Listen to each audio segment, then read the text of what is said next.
नमस्कार मित्रांनो, आजच्या आपल्या दुसऱ्या व्लॉग मध्ये तुमचं सहर्ष स्वागत। लाईफ विथ संदीप या चॅनल सोबत तुम्ही जोडले गेलेले आहात आणि कालचा जो पहिला व्लॉग मी अपलोड केला त्याला तुम्ही जो भरभरून प्रतिसाद दिलाय त्याबद्दल तुमचे सर्वांचे मनापासून धन्यवाद। आणि निश्चितच काल जसं मी तुम्हाला सांगितलं होतं की पुढील व्लॉग मध्ये मी तुम्हाला माझ्या मिसेसची ओळख करून देईल, त्याचप्रमाणे आजचा आपला जो दुसरा व्लॉग आहे त्यामध्ये मी तुम्हाला माझ्या मिसेसची ओळख करून देतो।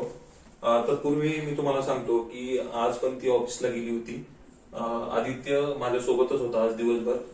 मला लागणाऱ्या छोट्या छोट्या वस्तू काही गोष्टी लागल्या तर तोच देत होता मला, त्याची खूप मला सोबत होती दिवसभर। आजचा जो व्लॉग आहे तो अपलोड करायला उशीर झाला कारण शूटच तो लवकर झाला नव्हता। कारण ही जॉबवरनं आल्याच्या नंतर मी तिला म्हटलो की आपण आता व्लॉग शूट करू, परंतु ती म्हटली की मला काही बाजारातनं वस्तू आणायच्या। तर मग ती बोलली की स्वयंपाक वगैरे झाल्याच्या नंतरच आपण व्लॉग शूट करू आणि त्या पद्धतीने आम्ही तो व्लॉग शूट केला। आणि आजचा व्लॉग तुम्ही जर शेवटपर्यंत बघितला तर आज थोडं स्पेशल आहे, कारण आज मी दिवसा थोडा विचार केला आणि त्यानंतर माझ्या मनात एक कल्पना आली, त्यानुसार मी तिच्यासाठी एक छोटीशी 4 ओळी कविता तयार केली आणि मी ती तिला आज ऐकून दाखवणार आहे। तर मित्रांनो, ही माझी मिसेस, तिचं नाव अश्विनी आहे। आजच्या ब्लॉग मध्ये तुमचं स्वागत आहे। तर मित्रांनो, जसं मी तुम्हाला सांगितलं ती आज ऑफिसवरनं आल्यानंतर बाकीचे तिनं कामं उरकवली, त्यानंतर स्वयंपाक केला आणि त्यानंतर तर आज मी तिला विचारणार आहे, म्हणजे तसं पाहिलं तर मी तिला आज पहिल्यांदाच विचारतोय की तिचा आजचा कामावरचा दिवस कसा गेला।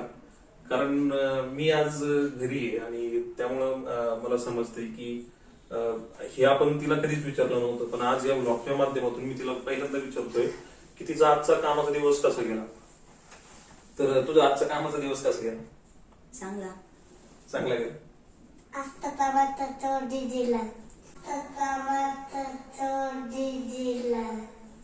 मित्रांनो, आधी देखील दिवसभर तिची वाट बघत होता। ती आल्यानंतर आधी तिच्या सोबत बाजारात गेला।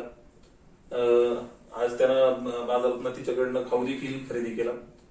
आणि मित्रांनो, मी जसं तुम्हाला सुरुवातीला व्लॉगचं सांगितलं होतं की तिच्यासाठी मी एक आज 4 ओळी कविता तयार केली आहे मनाने, तर मी तिच्यासाठी ती कविता आज तिच्या समोर मांडणार आहे।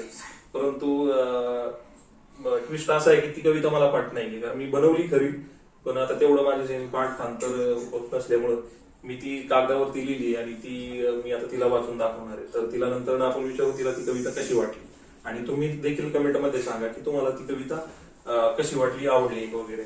स्वप्नांच्या रस्त्यावर आज गती थोडी कमी झाली, पण तुझ्या धीराच्या शब्दांनी मनात नवी शक्ती जागली।